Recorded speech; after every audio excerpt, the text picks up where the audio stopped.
think that he's the target of this ultimatum. Again, he's been presented with a fait accompli. What's he going to do? Well, he's going to become the spokesman. He's essentially going to capitulate to the powers that have now emerged in the invisible government above him and behind him. And that's what he's going to do. When he takes off with Air Force One, he has no fighter escort, and he's getting reports that planes are heading to shoot him down.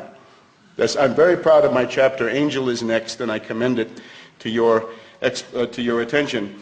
Something similar, May 5th last year, airplane approaches the White House, red alert at the White House, all the correspondents run out of the building, Congress panic as they evacuate the Congress, and he is not told.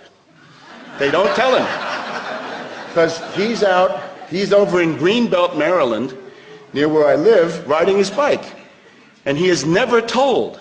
Now you tell me if that's the dictator of the United States or a puppet. I think to ask the question again is to answer it. Obviously he needs to invoke 9/11 all the time.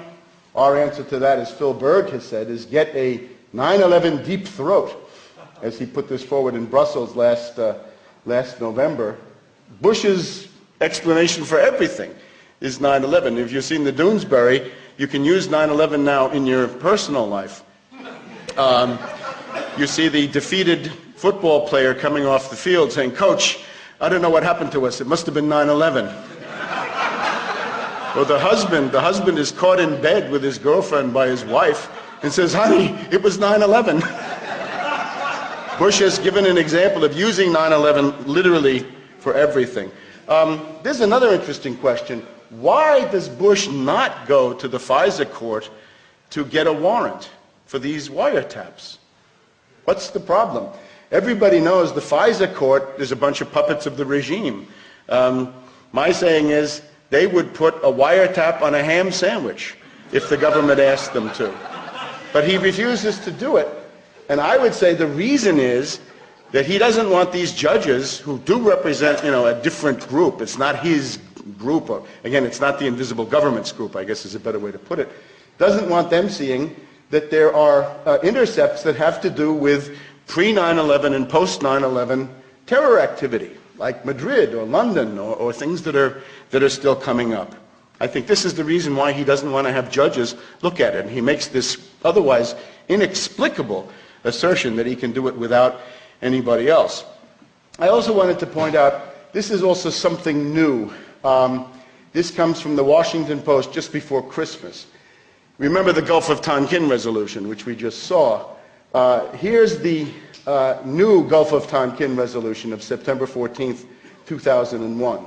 Bush wanted authorization to use military force this is sweeping, to deter and preempt any future acts of terrorism or aggression against the United States. It's a declaration of war against the planet Earth. But the senators, thank God, said this was too broad. The Congress said, we'll give you necessary and appropriate force against nations, organizations, or persons the president determined, planned, authorized, committed, or aided the 9/11 attacks. Just before the vote, Bush came back with this. Congress should authorize all necessary and appropriate force in the United States and against those nations, organizations, or persons he determined, planned, authorized, and so forth. Now, use of force inside the United States looks to me like civil war. And it looks like Bush was looking for a kind of a carte blanche to wage civil war inside the country. What could it be? Does he want to attack an opposing faction?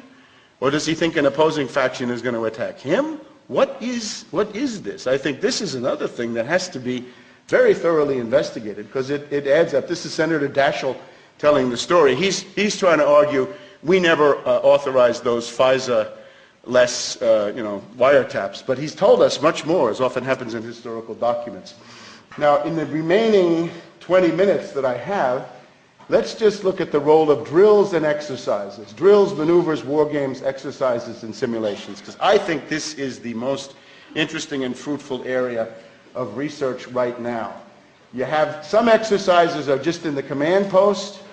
Some are war games with real tanks or troops. and then you have terror drills, civil defense, FEMA, whatever that is. Now, the classical use of a drill is to deceive. You deceive the enemy, right? You say, Fredonia announces its summer maneuvers along the border with Slobovia. Our 10 divisions are only doing their normal summer drill. But once they get there, they attack. So if you use the drill to cover the mobilization. You can also use the drill to deceive your own side, the coup d'etat. Remember, need to know compartmentalization. A loyal officer sitting at a console, next to him, a treasonous officer who's part of the coup. The loyal officer looks over and he says, "Oh, flying planes into buildings, is it today? What's that?" And he says, "Well, that's amalgam Virgo, and you don't have a clearance to know about amalgam Virgo." So you can conduit your operation through a military bureaucracy where not everybody is necessarily on your side. You don't want them to know. They might oppose you. So the adjacent consoles. The drill is typically used as a cover for a coup, an assassination, a war, or some other provocation. Remember what a coup d'etat is. One part of the government attacks the other parts, and it's got to be secret. Typically they use dupes and fanatics. The classic one is a dupe is recruited into an exercise which turns into an actual terror attack. And the ghostly objectivity that I like to write about is, at one level, one person looks at the operation and thinks it's a drill, another person looks at it and knows that it's an actual terror action where people are going to die. We have toys or dupes who don't even know they're in a drill. We have team players or extras who think they're in a drill. It's not a drill. Supervisors, coordinators, and consultants, some of them think they're in a drill, some of them know it's a real attack. Passive plotters are sort of the middle management. They know, but they can be eliminated. And again, 9/11 is the day of dupes. If you've been told to look for the means, the motive, and the opportunity, that won't do it. It can't be means, motive, and opportunity, because when intelligence agencies are involved, the motive of the individual has nothing to do with what's happening, because he's a dupe, and he's inside something that's much bigger. The means, well, the shoe bomber has no means, but behind him is the power of the CIA, so he acquires means that you can't see. This is one of the reasons that terrorists routinely run circles around police officers and normal cops. The normal cop can't deal with the fact that an intelligence agency is on the march. So, the regime. Now, if you want to learn about drills, this William Arkin, he does controlled hangouts, but you got to get this big book that's like an encyclopedia of all the drills. Here's the concept. If you want to conduit a terror operation through the military security bureaucracy, make sure that it coincides with an exercise or drill that closely resembles the terror operation. There you can camouflage your criminal intent. You let the terror action be staged through a series of minor departures from the scenario. And you're always going back between simulation and reality. Mongoose. Supposedly assassinate Fidel. In reality, a cover for the operations against Kennedy. I think most researchers would admit. And I want to point this out to you because citizens can stop them. The whole sport of drills, right, to know about drills is that you can stop them. And we'll have some even more recent examples. Here's a good one. Able Archer 83, U.S. nuclear war drill, so realistic that the Soviets thought it was the real attack. They went to red alert, and the world was on the verge, right? This was the Euro missiles crisis of the fall of that year. Here's a good one. 7/7 in London. We have 3 drills. Atlantic Blue of the British, Top Off 3 of the US, Triple Play of Canada.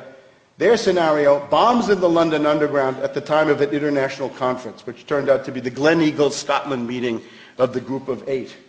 Visor Associates with Peter Power was simulating bombs in the underground at the places and times of the actual explosions, according to BBC 5.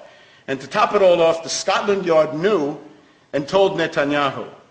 Now, some of my friends at the, well, some people in the American Free Press says, that proves that Netanyahu is a villain. Well, sure, he's a villain, but this proves that Scotland Yard is a villain, because they knew and they told him right? Don't be so blinded by Netanyahu that you miss the point. It's that Scotland Yard knew in advance that there was going to be an attack. So these drills and this operation, this was the long-term preparation, and this was the immediate vehicle of these bombs going off in the London subway. So here we have the 15. We're going to have to take short shrift on some of these. Again, if you want the slideshow, you can have it. I would say, if you look at 9/11, I can't say that all aspects were covered by war drills and terror drills, but many were. The majority, some of the most spectacular. So these were the vehicles. Here's Vigilant Guardian. This includes a simulated hijacked plane heading for Kennedy Airport. The idea here is multiply the targets and diminish the defense assets. Vigilant Warrior. It's not a pretty picture, Dick, says General Myers to Richard Clark.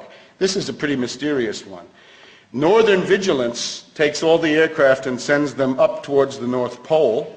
It also injects fake blips into radar screens. Northern Guardian is another one. As a result of this, on the morning of 9/11, we get up to 29 aircraft reported as hijacked. Some of them are obviously parts of these drills or fake blips. This one is real. Drill real. This is a real defense against Russia with 6 planes from the Virginia area sent to Iceland. Very strange little country, right? Seized by the U.S. in 1941, and the U.S. has never left. Northern Watch. This is the no-fly zone over northern Iraq. It's not just assets in Iraq that could have helped Katrina. They could have helped on 9/11, but they were flying the illegal unilateral no-fly zone in northern Iraq. And we also have this one, that 6 days before the actions, the U.S. Army bases go into a lockdown, full access control, especially at Fort Myer and Fort McNair, which are right near Washington. If you want to have a coup, you've got to have those troops there. Amalgam Warrior. This is air defense and air attack going on. We've also got the closure of Air Force bases, some long-term structural tendencies, some aircraft that are sent away. Crown Vigilance. Again, a lot of this remains to be explored. Apollo Guardian, another one, going on 9/11. And then we have the AWACS, these flying command posts that would be key, I think, in some kind of change of power. Larry Arnold, this Air Force general, takes 2 AWACS. He sends one of them to the coast of Florida and one of them to the Washington, D.C. area. So Bush is down here in Florida, and Washington, D.C. is the government, and he's got an AWACS covering each one. I think that looks like a coup. Fort Myer, Virginia, they have a special course for the fire. We're going to get to the Pentagon in 3 minutes. So they've been well prepared, and again, you're always wondering, a small, loyal unit needed for a military coup, was that the one? Same thing at Fort Belvoir, a little bit further away. We've got a CIA, FBI contingent from the anti-terror force that are taking a training exercise in Monterey, California, so that takes them out of the immediate picture. We've got this drill of biochemical attack with Giuliani, as he writes in his self-serving book, Leadership, the tabletop biological warfare drill going on the day of. We've got a New York area attack drill.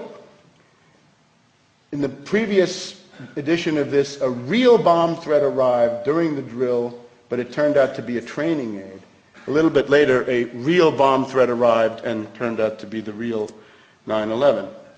So you can see the general ideas raised by these drills, but let's just move on to this is one of the big ones. Amalgam Virgo 01, multiple simultaneous hijackings. But notice, a third world uninhabited aerial vehicle or cruise missile launched off a rogue freighter in the Gulf of Mexico or barge in the Atlantic. Now that looks very much like a cruise missile hitting the Pentagon. That is my working hypothesis on that one. And it involves the use of an NQM-107 drone, which is something like a cruise missile. I'm sorry, I don't have a picture. Another one is planned for July 2001. I think this is actually 2002, simulated hijacks of planes coming from Utah and